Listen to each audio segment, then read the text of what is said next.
I think what it's about is when you center white people, you give them all the power. There it is. There it and is. and Yeah, I just want to make sure everyone heard that. That's a great phrase. When you center white people, you give them all the power. I mean, that's it. You give them all the power. And that's one of the things that like drew me to you guys, is that you went straight at that. Like the Hoteps go straight at that. And I've been seeing it for my whole life. Like anybody, blacks and whites, concerned about like racial justice, racism, they almost always put white people at the center, right? White people are the cause of it, and white people are the cure of it. Yeah. Right. And so in other words, your destiny and the destiny of black people is determined by me. Yeah. And people who look like me, which that sounds a lot like racism to me. Right? Mm-hmm. I mean, Absolutely. this is your thing, right? This is not your line. Like that's exactly it. Lauryn Hill also helped a bit. She had a street debate, and I think it was against J. Rue the Damager. I mean, there's a lot of people that were in that debate, but if you type in J. Rue the Damager, she's talking to him, and she said, why don't we remove white people from the equation completely? wow. Because when you give them the power and you're saying they got their foot on your neck, which is ironic. She said that, George Floyd.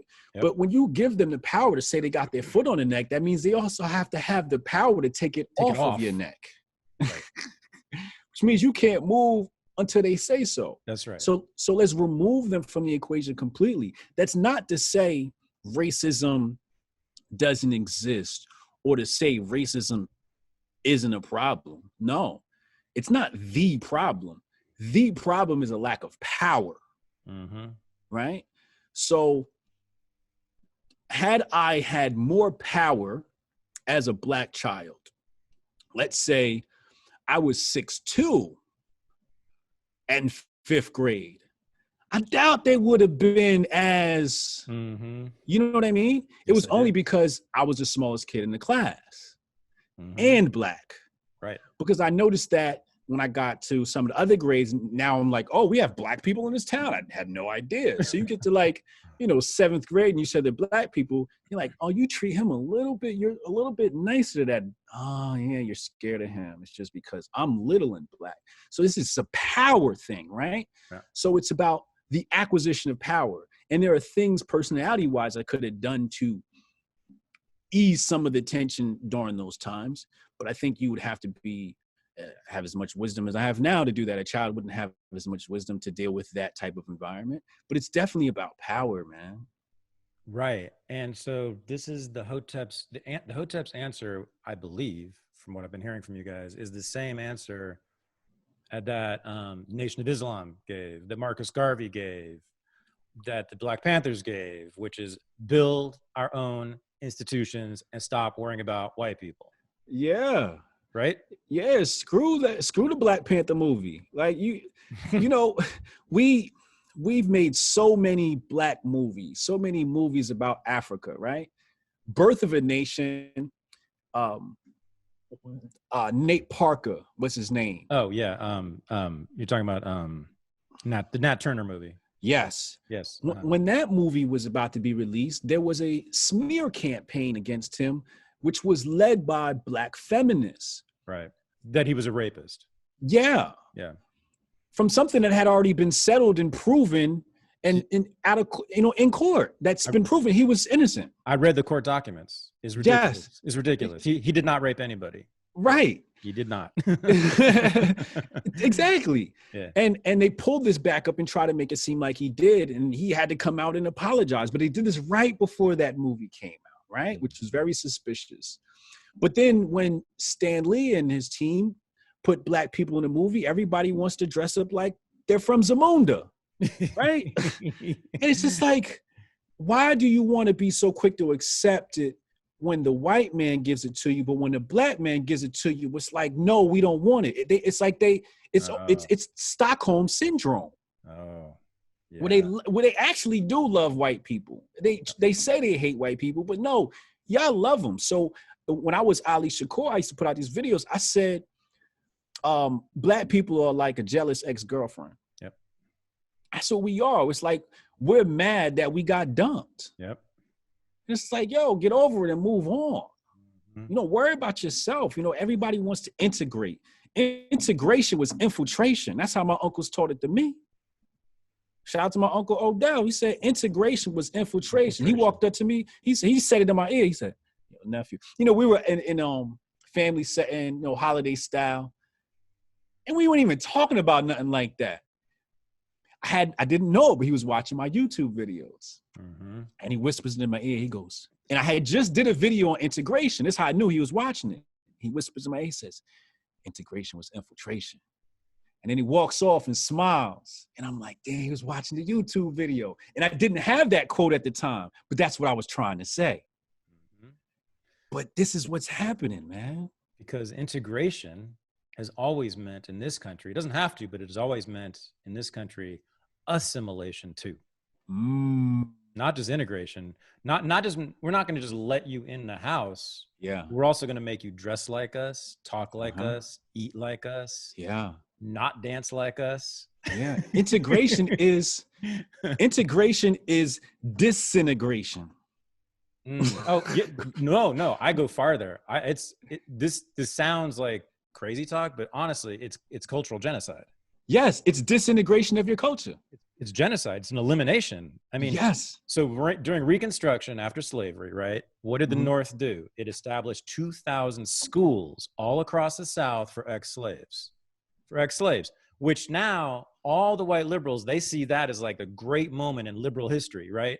Because we gave the poor ex-slaves an education. We lifted them up, right?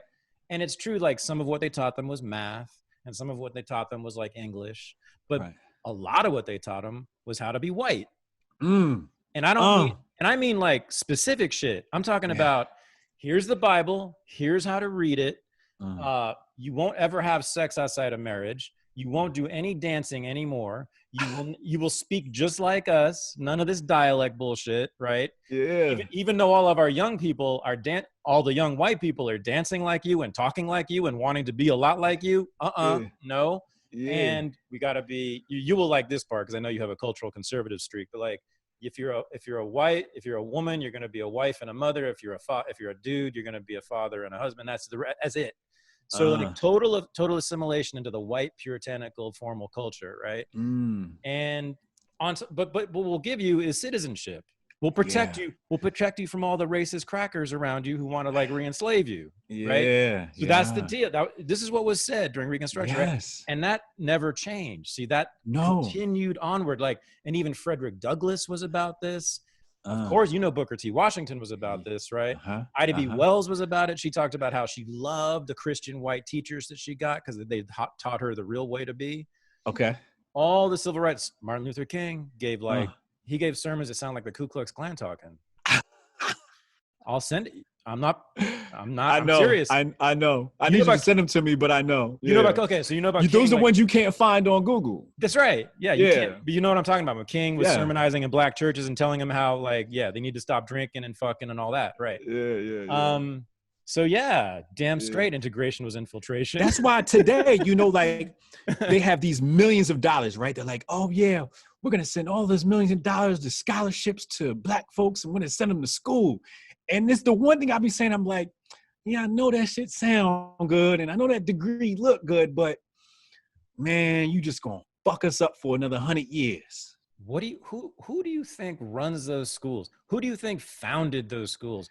The same people who ran the opium wars of 1812. Yeah, like you think Harvard is Wakanda? What the fuck? Like no, it's like not only that, it's like from medieval monasteries. Like that's what that should. Modern universities come from the fucking church, from white people, from the establishment, from slave owners. You know, like until about 2 seconds ago, it was dominated by nothing but scientific racists. And now you think like these institutions, these universities and colleges are so great. They're so fabulous and fantastic and important that we gotta let the black people in, because if we don't let them have our stuff that we created, right, they're gonna lead inferior lives. Which you want to talk about white supremacy? That's it right there. You want to talk about white supremacy? So That's it. These are white institutions. Hello. That's systemic racism. That's systemic racism. Where do you think these where the fuck do you think these institutions came from? And I'm not talking about like 10 years ago. I'm talking about like 500 years in some cases, right? Oh, yes. Oh, yes. So like, you know, so like yes. The Oscars. There's another one. Okay. Oh, yeah. The Oscars. Oh my God. Like, what makes a black actor liberal cry faster than like being nominated for an Oscar, right? Like, right. That's the greatest moment they could even dream of, right? I know. And like, I'm thinking, who the fuck do you think the Oscars are, right? Like, who do you think runs that joint? Like, you think, again, and that you need the approval of that group. That's the problem. You need the approval of them. The white man's hug is warmer than a black one. You need it. You need it to feel good. Unless I don't know how you feel about him, but unless you're Tyler Perry. Okay. And what did Tyler Perry say to this? He was like, fuck all y'all. I'm going to go to Atlanta. I'm going to build my own shit, my own studio. I'm going to make my own movies exactly the way I want to make it. And guess what? Like, you can have all the critiques you want of Tyler Perry's movies, but like, obviously extremely successful, very powerful, wealthy dude who did it with no white man's help, no Hollywood studios help, none of that. Right. Right.